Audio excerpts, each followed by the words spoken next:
let's talk about the origins of human design, like where did it come from, and inspired writing, divine books.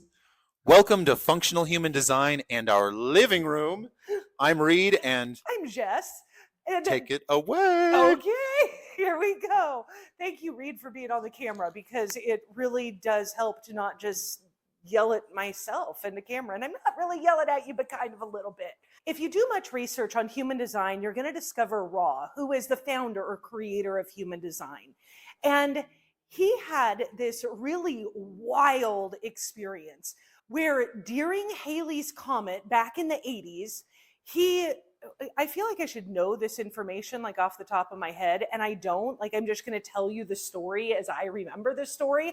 I don't, like, if you want the details, go find the details. The general idea is that while Halley's Comet was passing, and it was in the late 80s, like 87, 88, and he was staying in this little house over an ancient cistern.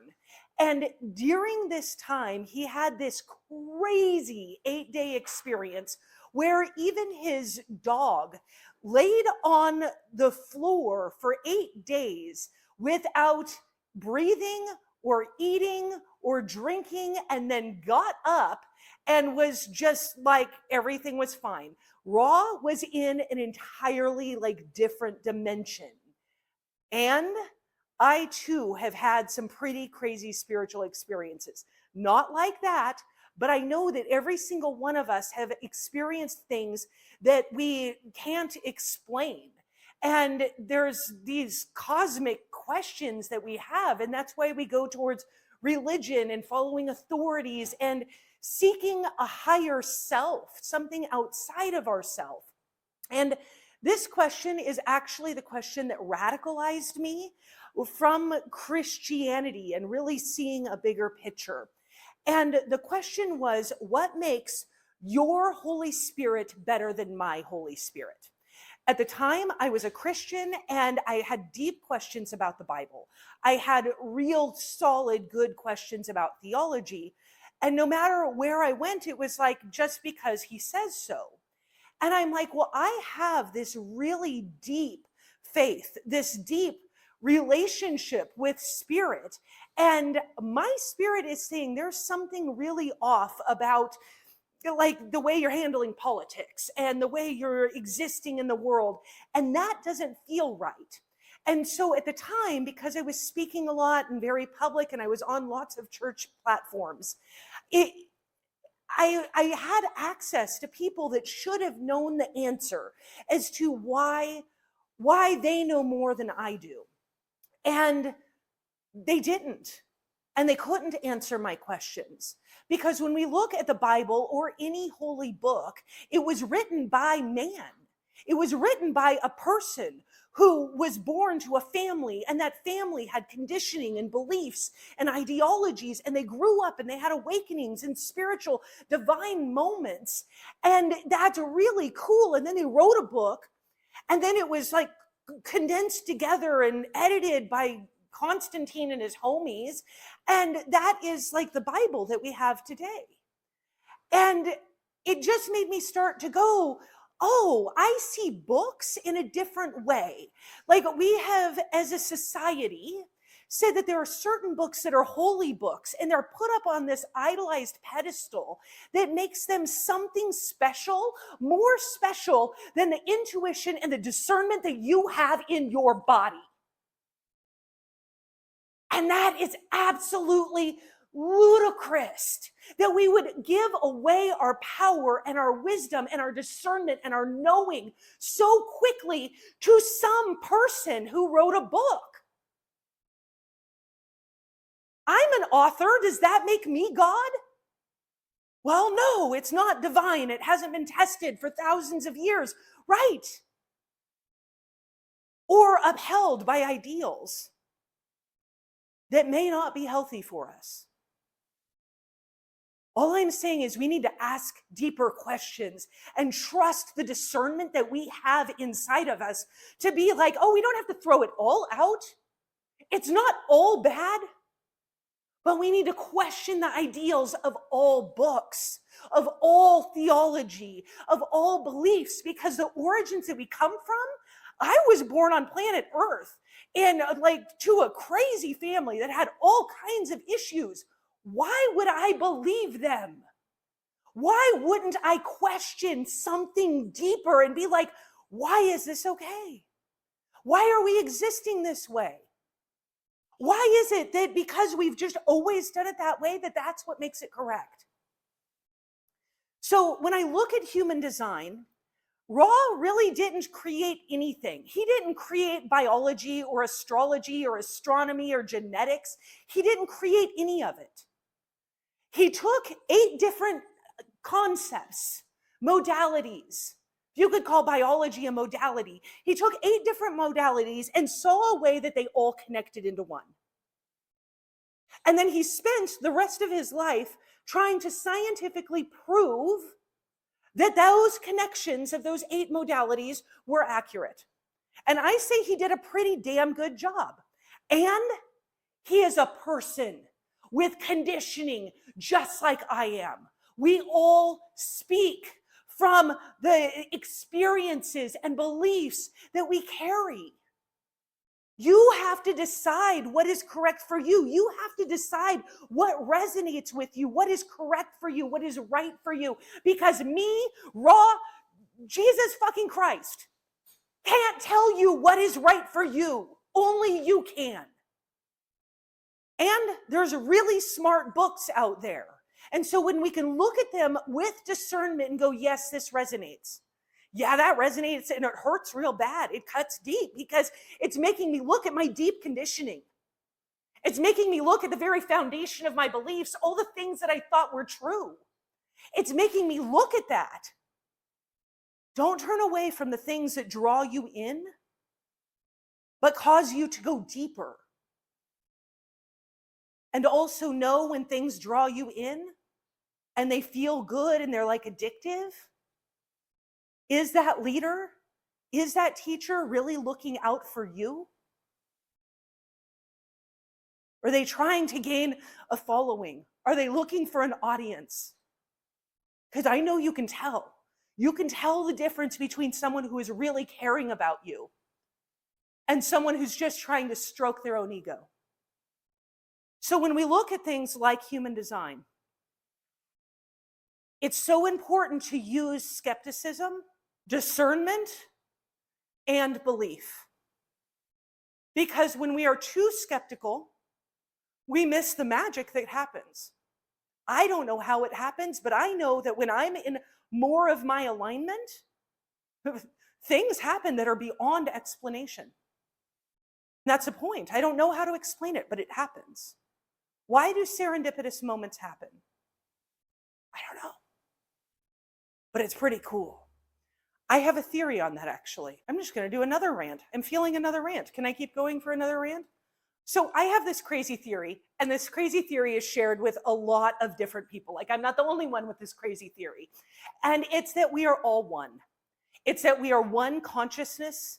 We are in some way one being with lots of different people, about 8 billion of them. And we are one with all of nature, with all of creation, everything we are one with. And it is this strange vibration of consciousness. And that when we can get on different vibrations, we feel and know different things. That's why I believe there's no gatekeeping with spirituality, because you can say the most profound thing to a person that does not understand, who is not at that frequency, and they just don't get it. You don't have to gatekeep anything. They're just not going to comprehend. And that's okay, because they're on an amazing journey themselves. And they should be allowed to be on that journey, because you know what? In a few years, they might remember that thing and be like, it all makes sense now. Now I get it.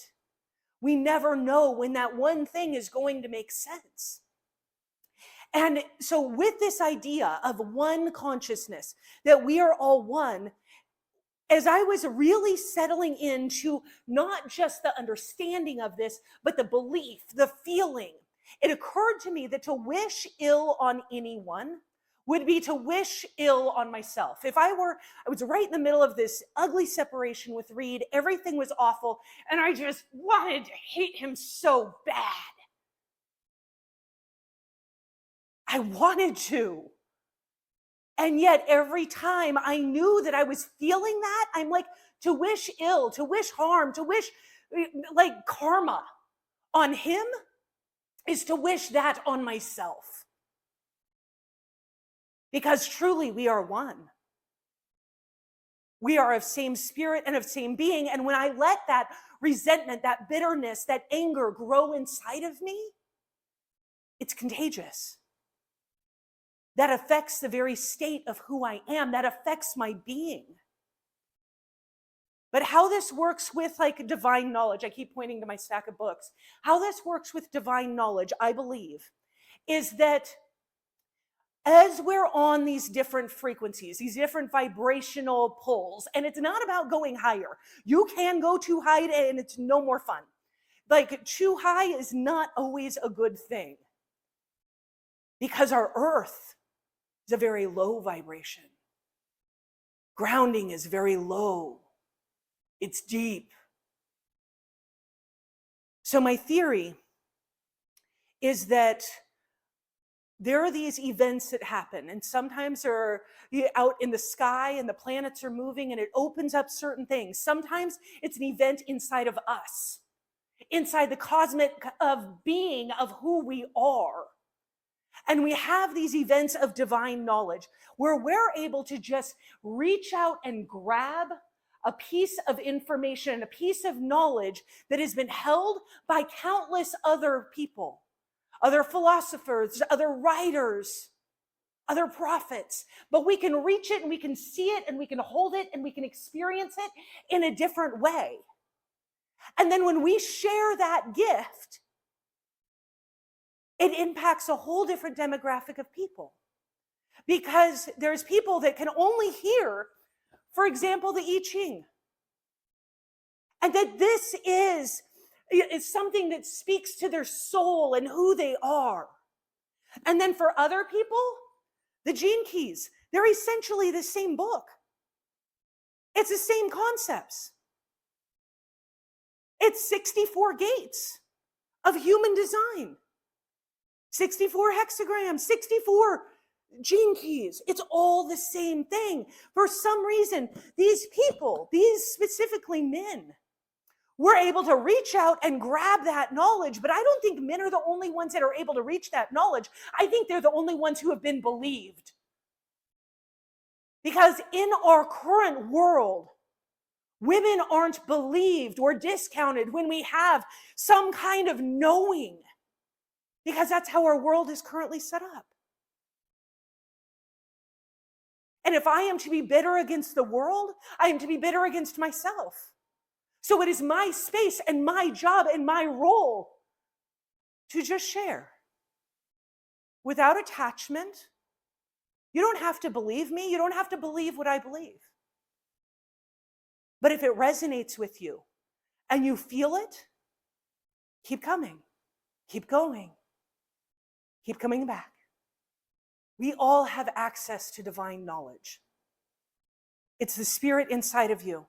It's the discernment and the knowing of who you are, but it has been so layered under conditioning and beliefs and everything that this world has put on us.